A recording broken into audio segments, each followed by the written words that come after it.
Salut à tous, bienvenue sur Esprit de Justice. J'espère de tout cœur que vous vous portez bien. Eh bien moi, je me porte mieux grâce à Dieu.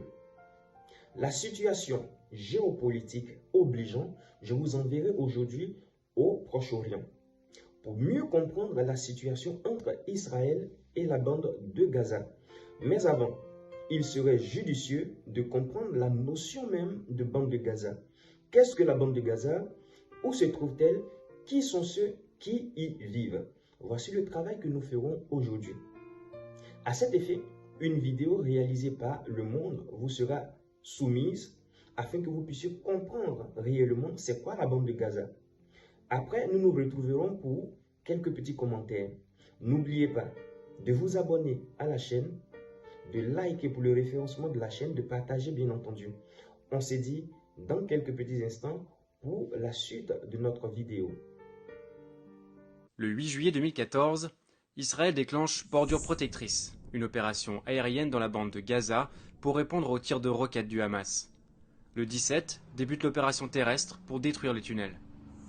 En 8 ans, c'est la 4e intervention militaire menée par Israël contre Gaza après pluie d'été, plomb durci et piliers de défense. Pour comprendre les origines de ces guerres à répétition, il faut déjà commencer par visualiser Gaza. Gaza est une bande de terre étroite, large de 6 à 12 km et longue de 41 km, soit 3 fois la surface de Paris.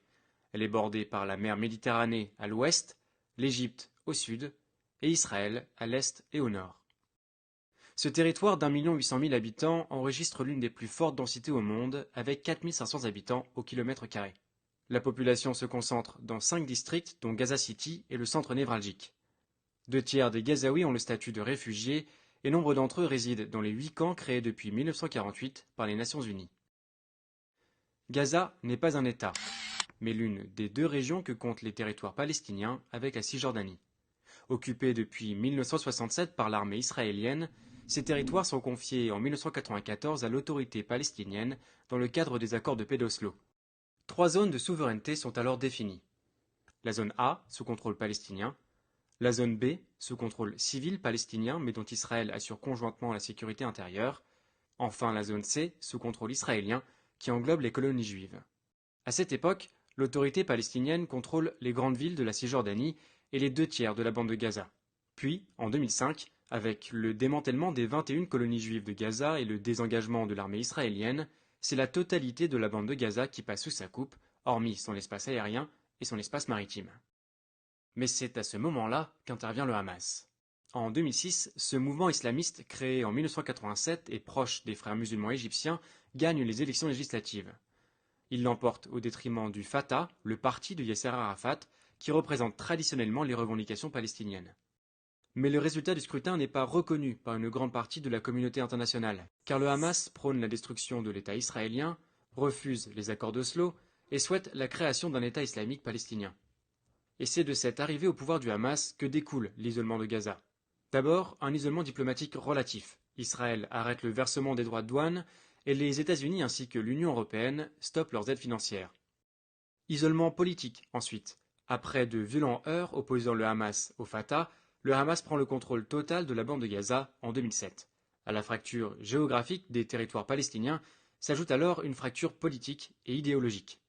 D'un côté, la Cisjordanie contrôlée par le Fatah, parti de l'actuel président de l'autorité palestinienne, Mahmoud Abbas, et interlocuteur reconnu par la communauté internationale.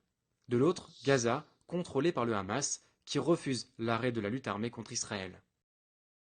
Cette lutte armée se traduit principalement de 2 manières. D'abord, avec les tirs de roquettes.